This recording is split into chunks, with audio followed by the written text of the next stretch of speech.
Supreme. You can only get timely, credible, and reliable news on your shining Supreme station. Diamond 88.7 FM, Ilorin.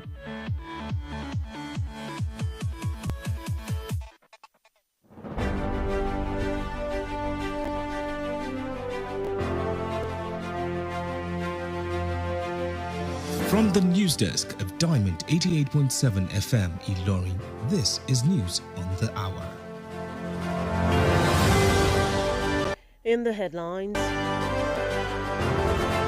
Atiku Obi Kwakwanto lead ADC protest against INEC's decision.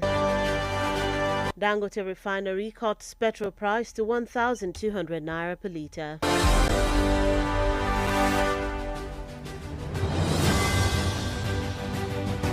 Dismissed soldier challenges army, displays pay evidence.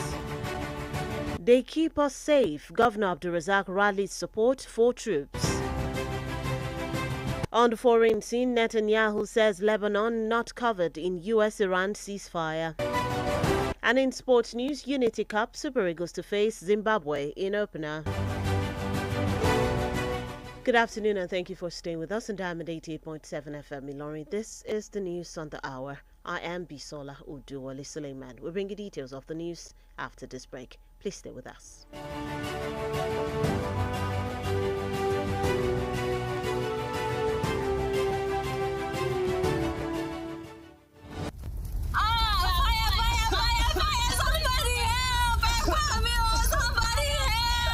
We've all heard about home fires taking lives and destroying all that a family owns. These tragedies are reminders for us to double-check for fire safety. Make sure your home has properly installed and working smoke alarms. Practice a fire escape plan. Never leave cooking food unattended for long. Teach children never to hide but leave if there's a fire. Switch off all electrical appliances when not in use. In cases of fire, remember, the most important thing to do is to protect lives first. This message is reaching you from Diamond 88.7 FM, Ilorin.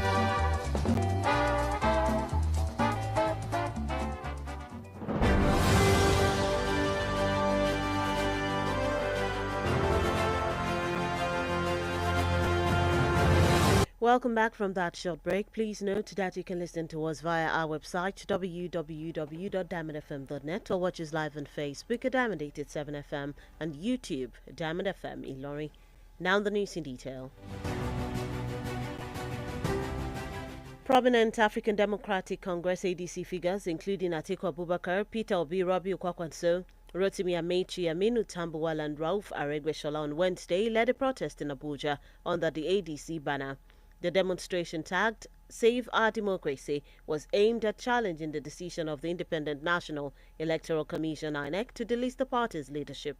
The protesters, who carried ADC flags, sang Nigeria's former national anthem, Arise, O Compatriots, despite its replacement in 2024. They argued that the protest was a peaceful expression of concern over what they described as partisanship by the electoral body. Addressing the crowd, Amechi urged Nigerians to defend democratic values and resist political manipulation. He stressed that the movement was not just political, but a patriotic duty to ensure free, fair and credible elections while safeguarding the nation's democratic institutions.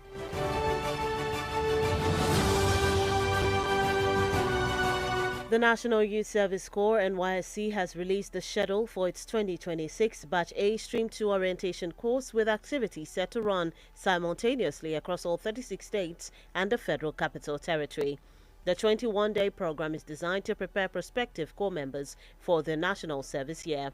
According to a statement signed by Caroline Embu, Director of Information and Public Relations, registration and reception of Corps members will begin on Wednesday, April 22, 2026 and end on April 24, 2026. The swearing-in ceremony is also scheduled for April 24, marking the formal commencement of the service year. The orientation course will conclude on May 12, 2026.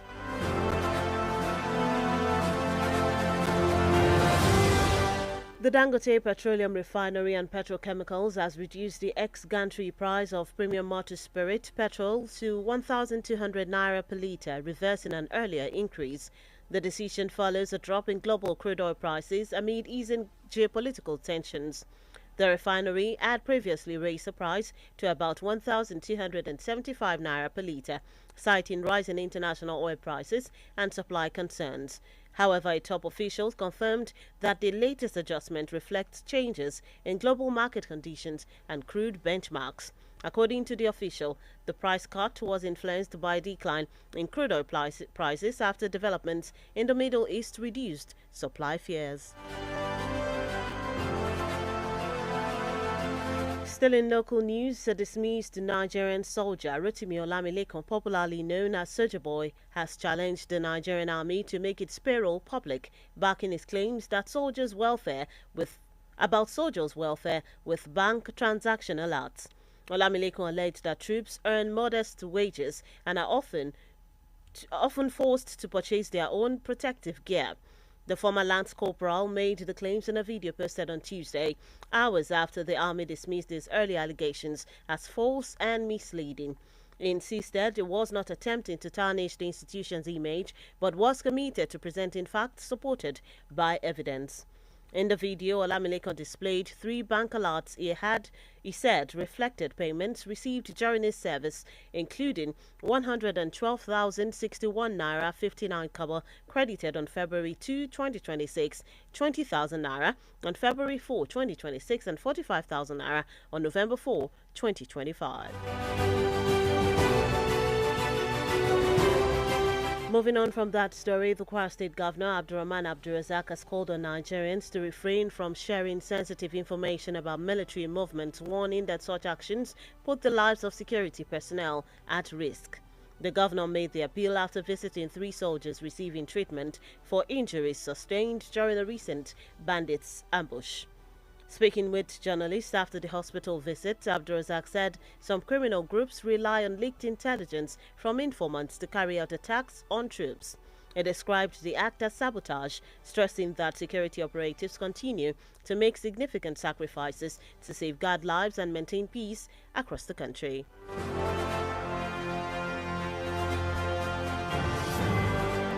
Still in Kwara State, an aspirant for the Kwara State House of Assembly, Magajingeri constituency, Aliyu Ibrahim Bukola, popularly known as Jobe, has expressed confidence that the People's Democratic Party, PDP, is well positioned to reclaim power in the 2027 general elections in Kwara State.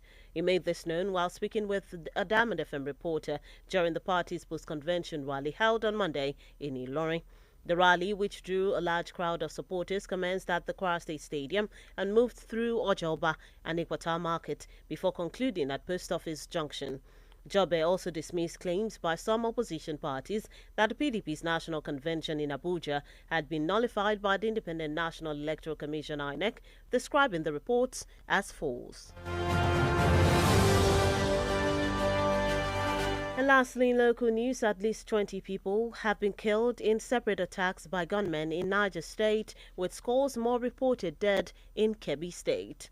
The assault in Niger reportedly took place in Shiroro local government area, where residents said the attackers operated for hours, destroying homes and overwhelming security personnel. Many villagers fled the nearby communities such as Gwada, Zumba, and Galadima Kugo to escape the violence. The attacks have heightened fear and displacement among residents in the affected areas.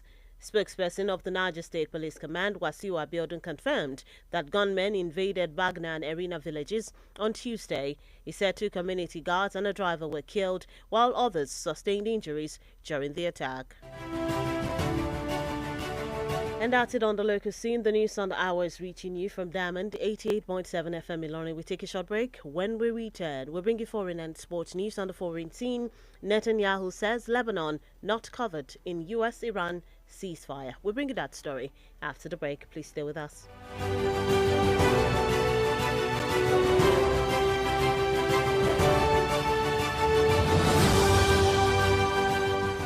Follow us on social media, Facebook, Twitter, and Instagram at Diamond887FM.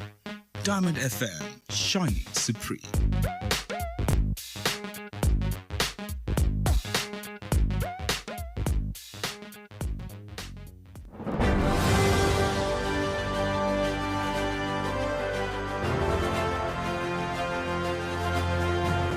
Welcome back from that break. You're still tuned in and listening to the news on the hour, reaching you from Diamond 88.7 FM in Lorry. Before that break, we brought you local stories. Now we move on to the foreign scene. In foreign news, Israeli Prime Minister Benjamin Netanyahu has said the United States' decision to suspend strikes on Iran does not extend to Israel's ongoing military operations in Lebanon. In a statement on X on Wednesday, Netanyahu's office expressed support for the truce, but clarified that it excludes the Lebanese front. Netanyahu also backed efforts by U.S. President Donald Trump aimed at ensuring that Iran no longer poses what he described as a nuclear, missile, and terror threat to the United States, Israel, and its regional allies. He emphasized that Israel remains committed to defending its security interests despite the temporary halt in U.S.-Iran hostilities.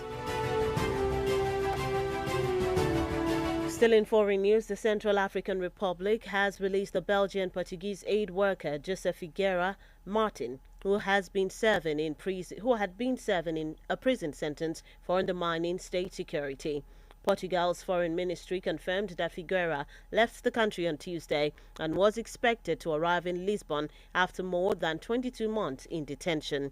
Figueira, who worked for Family Health International 360, was arrested in May 2024 in Zemio and later accused of seeking support from an armed group to capture notorious Ugandan warlord Joseph Kony. He was initially charged with conspiracy and espionage before being sentenced in November to 10 years of hard labor, a trial his lawyer described as unfair. And that's it on the foreign scene. Moving into the world of sport, the Super Eagles will begin their 2026 Unity Cup campaign against Zimbabwe in the opening match of the tournament. The clash is scheduled to take place at the Valley, home of Charlton Athletic FC, on Tuesday, May 26, 2026. In the second semi-final, Jamaica's national football team will take on India's national football team the following day at the same venue. The third-place playoff and the final are set to be played at the Valley on Saturday, May 30, 2026. Still in sports news, the Super Falcons will face Cape Verde's women's national football team in a double-header of international friendlies at the Remo Stars Stadium in Ikenne. The matches are scheduled for Wednesday, April 15 and Saturday, April 18. Both teams are using the fixtures as part of their preparations for the 2026 Women's Africa Cup of Nations. Nigeria will open camp in Abuja this weekend ahead of the encounters as they step up preparations for the tournament.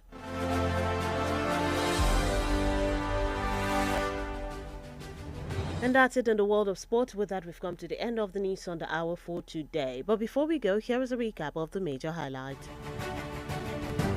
Atiku Obi Kwakwanso lead ADC protest against INEC's decision. Dangote refinery cuts petrol price to 1,200 naira per litre. Dismissed soldier challenges army displays pay evidence. They keep us safe. Governor Abdulrazak rallies support for troops. On the foreign scene, Netanyahu says Lebanon not covered in US-Iran ceasefire. In sports news, Unity Cup, Super Eagles to face Zimbabwe in opener. And those are the major headlines as brought to you this afternoon. Before we wrap up the news, we take a look at our Today in History segment. Did you know that on this day in 2013, Margaret Thatcher, the Iron Lady and the first female Prime Minister of the United Kingdom, passed away at the age of 87? Now you know. For news coverage or information about happenings around you, kindly contact the Diamond FM newsroom number on 091 606 27526. 091 606 27526. Do join us at 3 p.m. for the news flash and at 5 p.m. for the news across the world for a comprehensive bulletin. Log on to our website www.diamondfm.net to keep up to date with us from any part of the world. Don't forget to download our app on Google Play Store and iOS Apple Store, Diamond FM. The news on the hour was put together by Adeyemi Adiwale. I am BISOLA ODUWOLE SULIEMAN. Thank you for listening to your Shining Supreme station. Please stay tuned for the news in Yoruba coming up shortly. Good afternoon.